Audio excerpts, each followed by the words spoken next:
Chers amis, salut. Je suis très heureux du privilège qui est mien de vous adresser la parole. Donc aujourd'hui, je vais m'entretenir avec vous autour de ce sujet, la famille et l'hospitalité. La famille et l'hospitalité. Le texte de base de notre sujet se trouve en Hébreu, chapitre 13. Hébreu, chapitre 13, les versets 1 à 5. La famille et l'hospitalité. L'Organisation des Nations Unies consacre le 18 décembre, Journée internationale des migrants. Aujourd'hui, je voudrais vous parler de l'hospitalité dans la famille. La migration humaine est le déplacement volontaire d'individus ou de populations d'un pays vers un autre ou d'une région vers une autre, pour des raisons économiques, politiques ou culturelles. Que dit la Bible face à cette situation?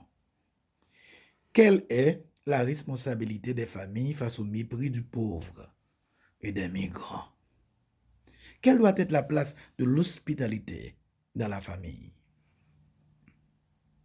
Dans tous les pays, il y a des migrants. Chez nous, en Haïti, en plus de la migration interne, il y a aussi l'immigration et l'émigration. Selon les chiffres de l'OIM pour 2015, 39 529 étrangers ont immigré en Haïti. Parmi eux, il y a 3 328 Américains, 1 302 Canadiens, 921 Français, 721 Chinois, 459 Japonais, etc. Beaucoup d'Haïtiens s'émigrent vers l'étranger. Toujours, selon les chiffres de l'OIM pour 2015, 1 158 538 compatriotes vivent hors d'Haïti, dont 604 004 aux États-Unis, 329 281 en République dominicaine, 93 443 au Canada, 74 337 en France, etc. L'Institut haïtien de statistique déclare que près d'1 million d'Haïtiens ne vivent pas dans leur lieu de naissance et sont des migrants internes. J'étais un étranger et vous m'avez accueilli est une parole pour aujourd'hui. La famille fait partie des AIE, appareils idéologiques de l'État. Aussi dit-on, tant vaut la famille, tant vaut la nation. Si dans la famille on prône l'amour, le partage, le respect de l'autre, l'hospitalité, on aura une société où règne l'amour, le partage, le respect de l'autre et l'hospitalité. Selon le dictionnaire Larousse, le mot hospitalité signifie action de recevoir et d'héberger chez soi gracieusement quelqu'un par charité, par libéralité. Ce mot signifie également générosité, bienveillance, cordialité de la manière d'accueillir et de traiter ses hôtes. Il signifie enfin asile, accordé à quelqu'un, à un groupe, par un pays. De nos jours, la tendance est contre l'accueil des réfugiés. Même ceux qui se disent chrétiens veulent fermer leurs portes aux blessés et aux persécutés de la politique, de la guerre et de l'extrémisme religieux. Jean-Marie Le Pen, le fondateur du parti politique français, le Front National, FN, a comparé les migrants à des poubelles. Le 3 octobre 2017 sur Facebook, la sénatrice du Front National, FN, Claudine Kaufmann, compare les migrants à l'occupation nazie ou à la vermine. Or, chers amis, nous savons que beaucoup de gens quittent leur pays pour fuir la criminalité, pour fuir la violence, pour fuir les conflits, pour fuir la persécution, pour fuir le kidnapping, l'insécurité, pour fuir la discrimination, pour fuir les catastrophes naturelles, la dégradation de l'environnement ou encore pour fuir la pauvreté. Les suprémacistes blanches et les adeptes du Ku Klux Klan sont contre l'accueil des réfugiés et des migrants. Selon eux, les migrants sont les responsables de tous les maux: chômage, violence et maladie. Jean-Jacques Rousseau a dit: il faut s'empresser de secourir ceux qui ont besoin. Mais dans le commerce de la vie, laissons la bienveillance naturelle et l'urbanité faire chacune leur œuvre sans que jamais rien de vénal et de mercantile ose approcher d'une si pure source pour la corrompre ou l'altérer. Nous retrouvons cette phrase de Jean-Jacques Rousseau dans Rêverie du promeneur solitaire. En effet, mon ami, l'hospitalité s'est altérée.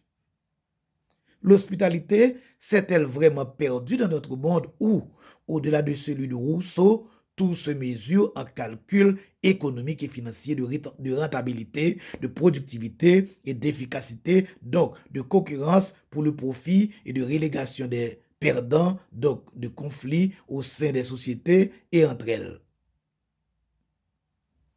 Cette vertu de l'accueil de l'autre, d'abord religieuse et morale, connue de la plupart des sociétés si archaïques fussent-elles, a-t-elle été remplacée, au moins sur le plan des nations, par une autre dimension plus administrée des sociétés contemporaines, à savoir l'existence des droits sociaux censés assurer la protection des plus démunis et la solidarité dans un contexte où la relégation sociale affecte de larges couches de la population. L'étranger qui réside avec vous sera pour vous comme un compatriote, et tu l'aimeras comme toi-même, car vous avez été étranger au pays d'Égypte. Lisons-nous dans le livre de Deutéronome. Il ne s'agit donc pas d'abord d'un principe éthique, juridique, mais bien d'une exigence théologale.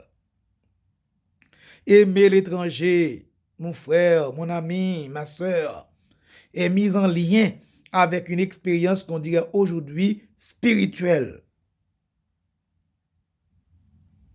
Jésus accueille le centurion romain, guérit la cananéenne, parle positivement des Samaritains. Tout cela le met en opposition aux nationalistes de son propre peuple, ceux pour qui l'identité de peuple se définit par opposition aux autres. La parabole du bon samaritain opère un retournement décisif quant à la notion même de prochain.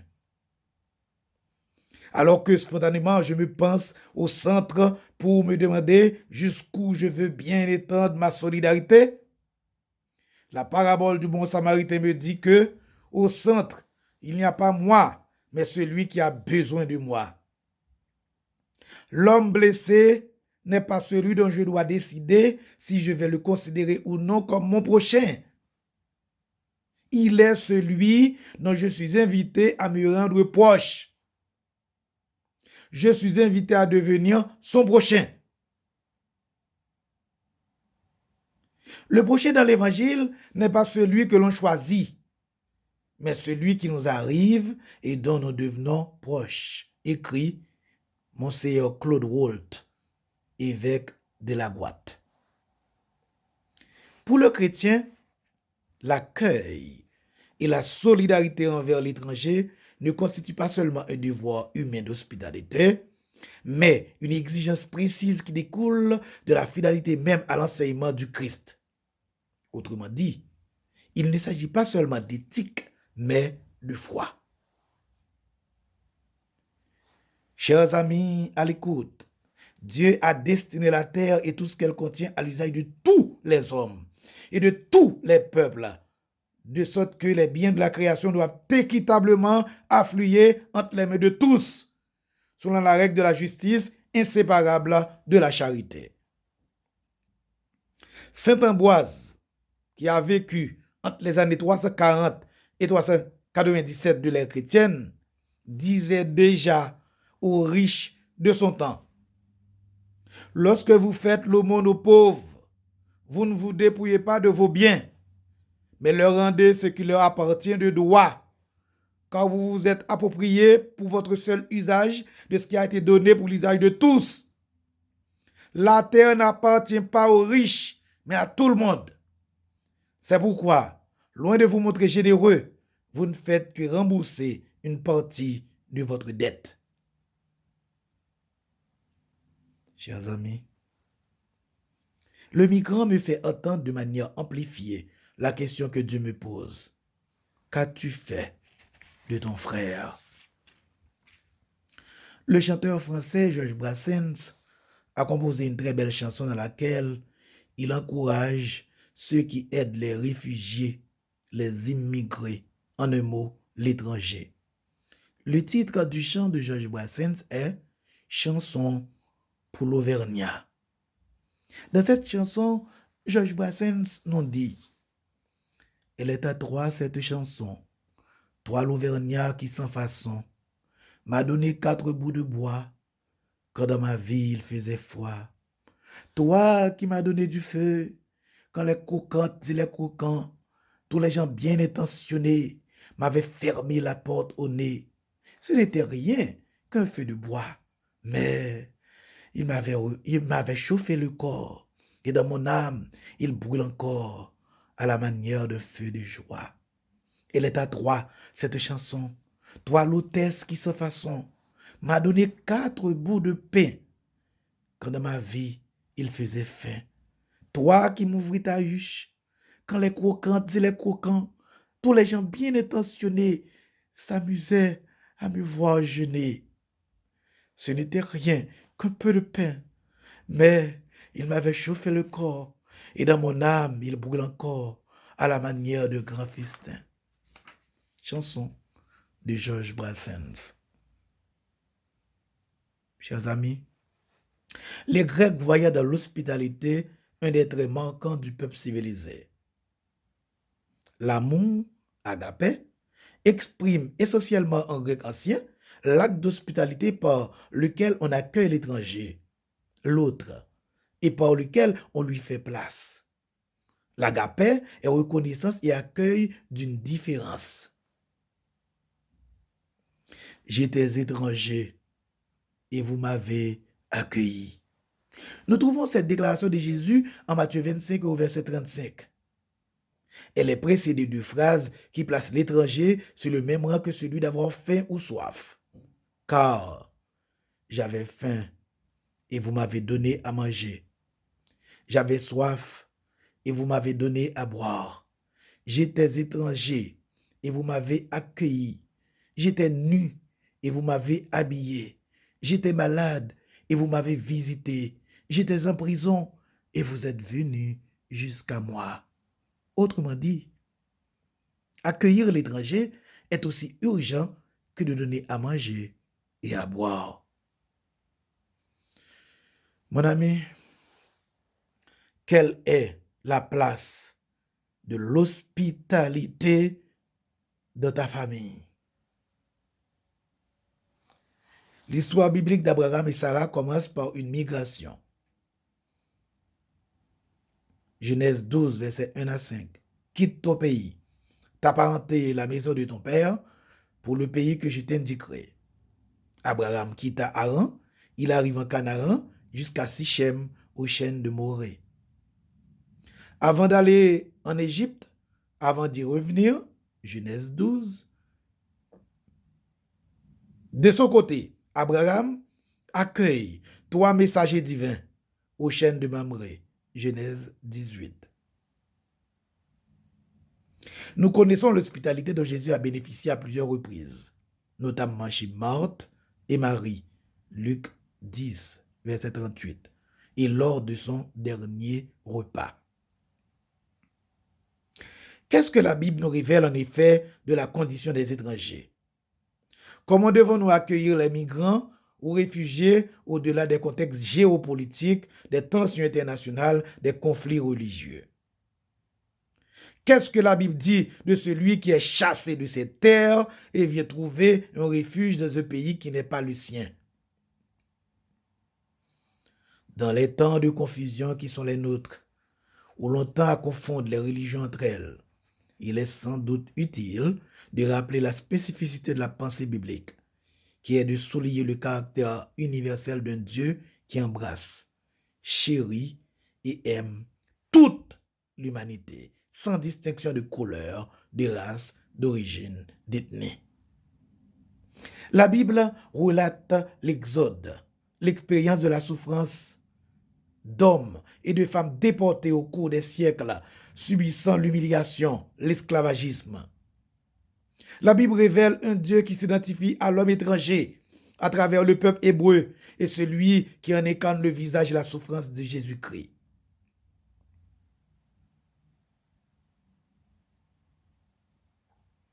Le thème biblique de l'universalité à l'opposé de l'entre-nous est à l'opposé de l'entre-nous. Le thème biblique de l'universalité est à l'opposé de l'entre-nous. Dans la Bible, le thème de l'universalité apparaît dès le livre d'Ésaïe.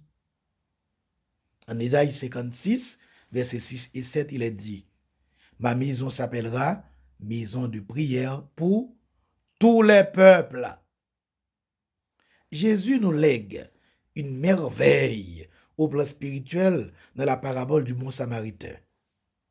Au travers de cette parabole, Jésus souligne le caractère universel de l'amour qui peut toucher n'importe quel homme, n'importe quel frère en humanité. Ce samaritain, le samaritain de la parabole du bon samaritain, devient le modèle compassionnel, celui qui prend soin de blessés dont on ne connaît pas l'identité. Dans cette parabole, un mot constitue la trame de l'histoire. Ce mot constitue toute la matrice de l'évangile. Ce mot est prochain. Ce mot prochain est une expression révolutionnaire. C'est un changement de paradigme dans l'histoire même du judaïsme. Le concept de prochain est en soi une forme de bouleversement radical dans un sens spirituel.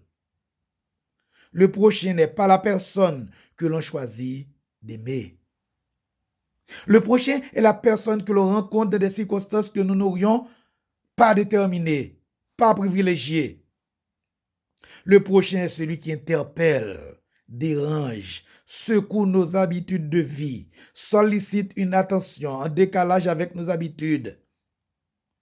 Il est sur notre chemin et déplace notre regard pour bousculer notre indifférence. Le prochain est celui qui est dans le besoin, qui frappe à la porte, qui n'est pas attendu. Il est le quiconque que Dieu chérit, aime.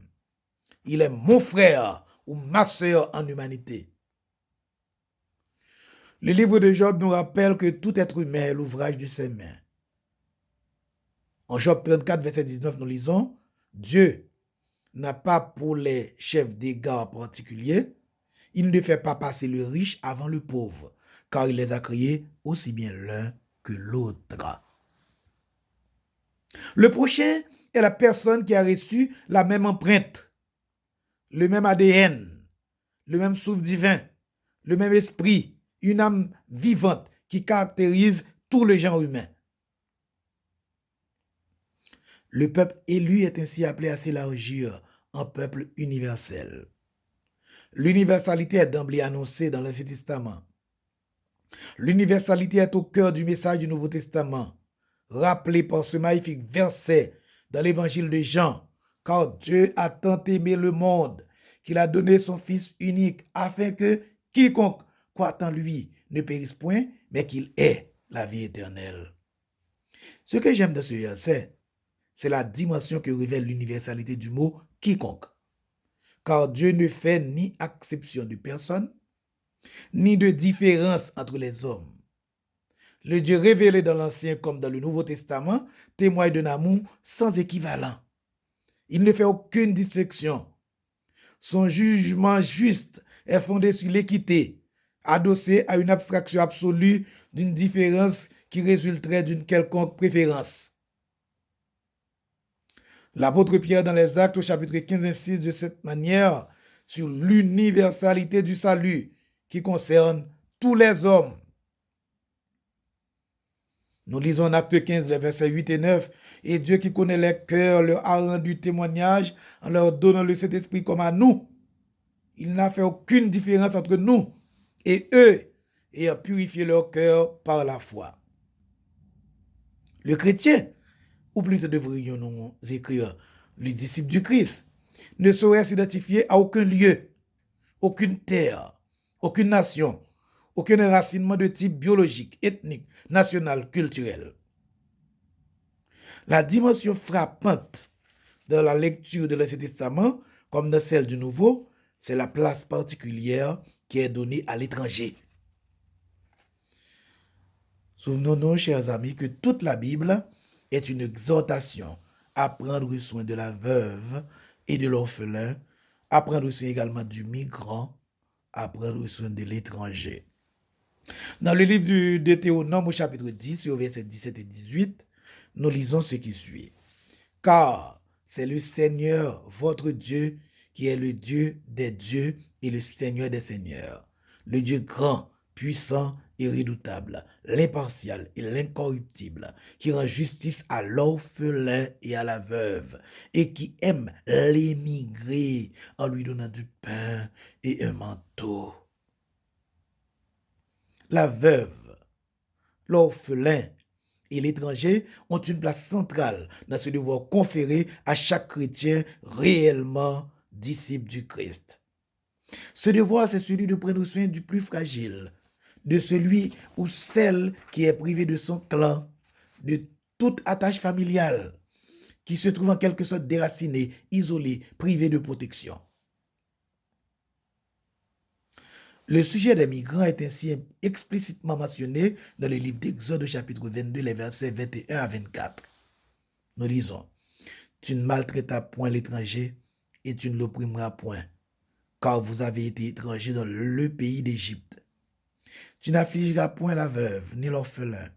Si tu les affliges et qu'ils viennent à moi, j'entendrai leurs cris, ma colère s'enflammera et je vous détruirai par l'épée. Vos femmes deviendront veuves et vos enfants orphelins. »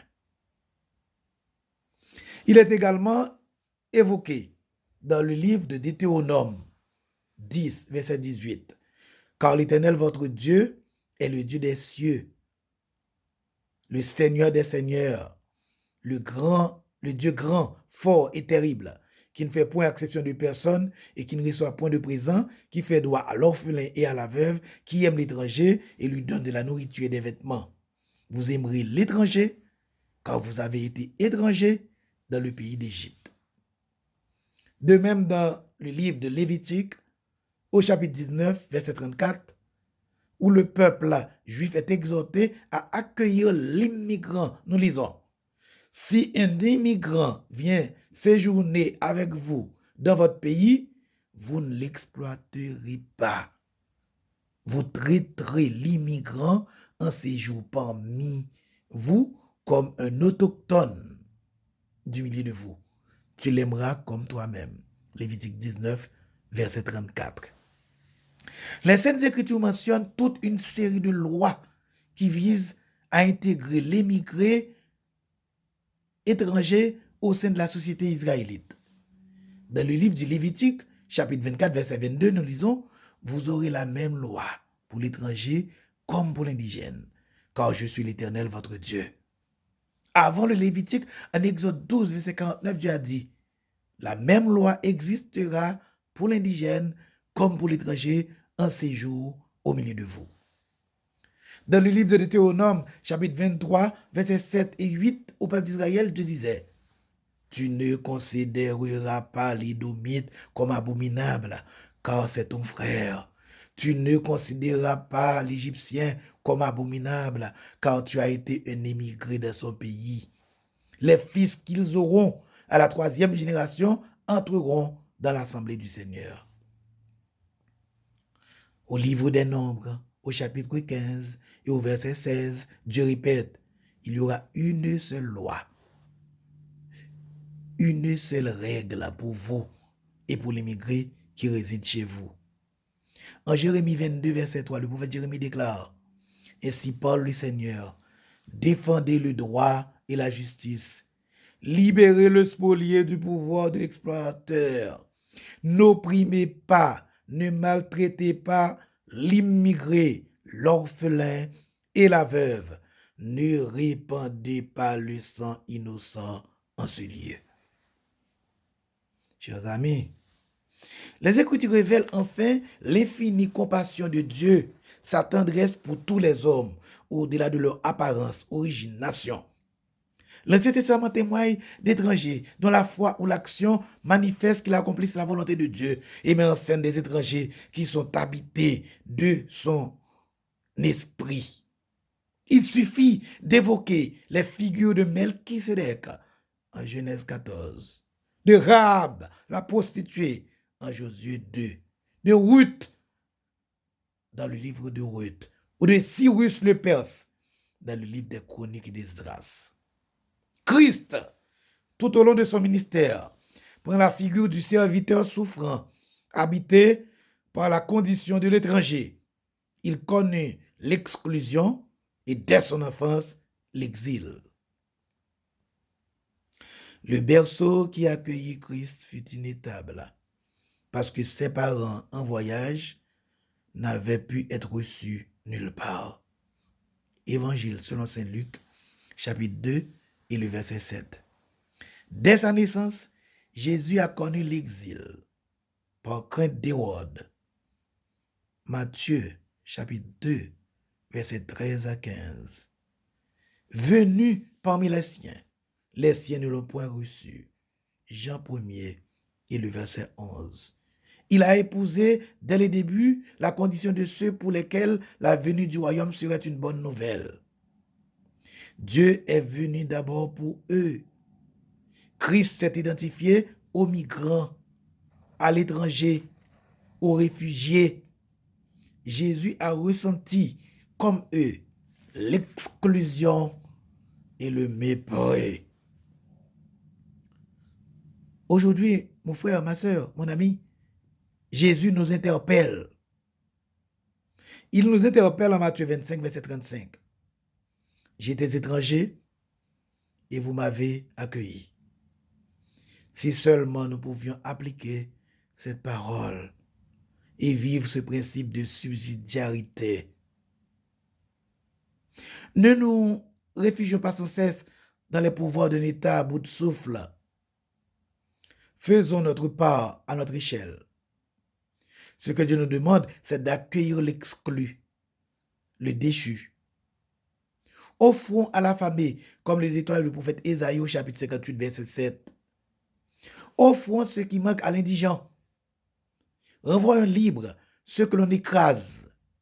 Offrons l'hospitalité aux pauvres, aux sans-abri. Ne nous détournons pas de notre prochain. Faites passer ce message de l'évangile, mon ami, dans la famille. Comme Gaius, soyons hospitaliers. N'humilions pas nos frères. Aidons tous ceux qui ont besoin de notre aide. Continuons le travail du révérend Martin Luther King Jr. Continuons le travail de Calvin. Continuons le travail de Zwingli. Reformons nos familles pour réformer l'Église et la société. Que Dieu vous bénisse. Amen.